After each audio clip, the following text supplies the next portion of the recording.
Hello, good morning, children. It's good to be back to school for third term. Okay, so this time we are reading the book titled Adaku Makes Her Choice, written by Omowumi Abosede Aborishade. Okay, the book again we are reading is Adaku Makes Her Choice by Omowumi Abosede Aborishade. Okay, the book Adaku Makes Her Choice is a prose, and we know it's a prose because it is written in chapters and in pages. Remember, we said that prose is always written in chapters and pages, and the person that writes a prose is known as an author. Okay, and so that's why we know this is a prose, because it is written in chapters and pages. The book is a story of a young girl. Her name is Adaku. She was born into a poor family, and she had a strong desire for education. Now, although her parents could not afford to send her to school, Adaku was determined, and she went through school with distinction.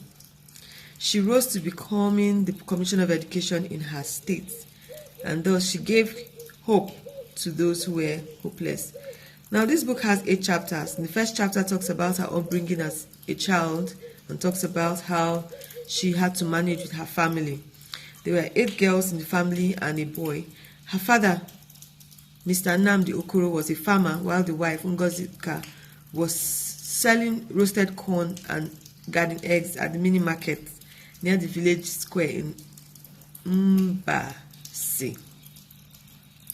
Adaku was second to the last child of the family, and she had always wanted to go to school. And she kept wishing that one day she would wear the blue blouse and black skirt. Okay?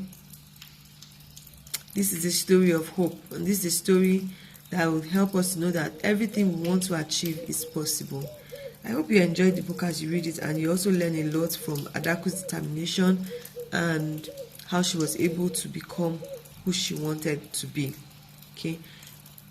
Once again, we said the title of the book is Adaku Makes Her Choice, and it's written by Omowumi Abosede Aborishade.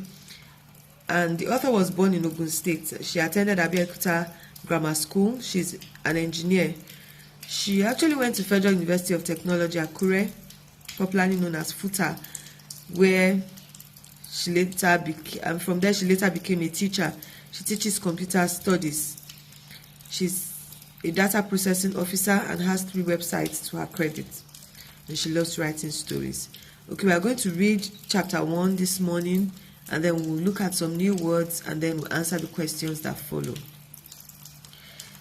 Chapter 1. This is about Adaku growing up. Once upon a time, in the faraway village of Mbasi, there lived a large but very poor family of 8 girls and 1 boy. The family was so poor that they found it very difficult to eat 3 square meals a day, especially because of the large number of children. Mr. Nnamdi Okoro, the head of the family, was a farmer, while his wife Ngozika sold roasted corn and garden egg at the mini market near the village square. The children helped their father with the farm work in the morning every day, after which they would help their mother at the market. Adaku, simply called Ada by everybody, was the second to the last child of the family.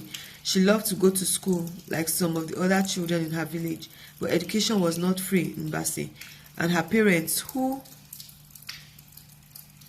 were not educated themselves, could not send her to school. One day, she would be very rich and happy if she married a rich husband, so her mother told her and her siblings. She looked forward to the day one rich man would come and marry her, but she was just 7 years old, and her elder sister told her she could not get married until she was above 18 years old. She wondered why this was so. After all, their mother told them that she married their father at the age of 14. Every morning, as they walked to the farm, Ada watched the other children going to school and wished she were a part of them. Why couldn't she go to school too? She had asked her mother this question several times, and her mother's reply was always the same. Their father did not have money to pay for school fees. One day, I would make money and go to school, Ada told her junior brother, who was barely 5 years old, on their way to farm one bright sunny morning. Won't you take me to school too? Asked Uche, her brother. Don't worry, Ada replied. When I become rich, we would both go to school. When Ada clocked 8 years of age, the responsibility of gathering firewood for the family cooking fell on her. After the morning's work in the farm and helping her mother sell roasted corn in the afternoon, Ada would go into the forest in the evenings to get enough firewood for the family to cook. Can you just look at the picture on this page? You can see Adaku gathering firewood, and that seems to be her brother standing by her side. Okay, so Ada would go into the forest in the evenings to get firewood for the family to cook. In the evening, to cook the evening meal and breakfast the following morning. This she did every day, and she always wondered if that was what she came to do in the world. As she cut wood for fire in the forest, she would imagine herself wearing blue blouse and a black skirt on her way to school, carrying a bag full of books that she would read.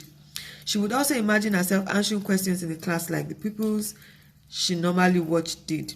She would even imagine that it was her turn to be caned by the teacher and the other students lined up behind her. How she wished she could go to school and know how to read and write like the village headmaster. Wow, that was chapter 1. We found some very interesting words in that chapter. Words like meals, mini, siblings, responsibility, breakfast, and imagine. Now we have a word list and we have the meanings there. Meals means occasion of eating. At the time where we have to eat, the occasion of eating is called meals. Mini is a small size. Siblings means children of the same parents, means siblings. Your brothers and sisters are your siblings. Responsibility means the duty of a person. What it is you should be doing is your responsibility. So responsibility means the duty of a person. The breakfast is the first meal of the day, and imagine is to inform or create a picture in your mind. Is to inform or create a picture in your mind. Now let's look at these questions. What was the name of the village where the poor farmer and his family lived? Question 2. What was the name of Ada's father? 3. What did Ada's mother sell and where? 4. At what age could Ada get married? 5. Why could Ada not go to school? 6. At what age did Ada start fetching firewood for the family? 7. What is the color of the village school? 8. What was Ada's wish? I'd like you to read this passage again from your book and answer the questions. Please snap and post your answers on Edmodo. Make sure you do it right now before the class is over, before you go to the next class. Enjoy your day.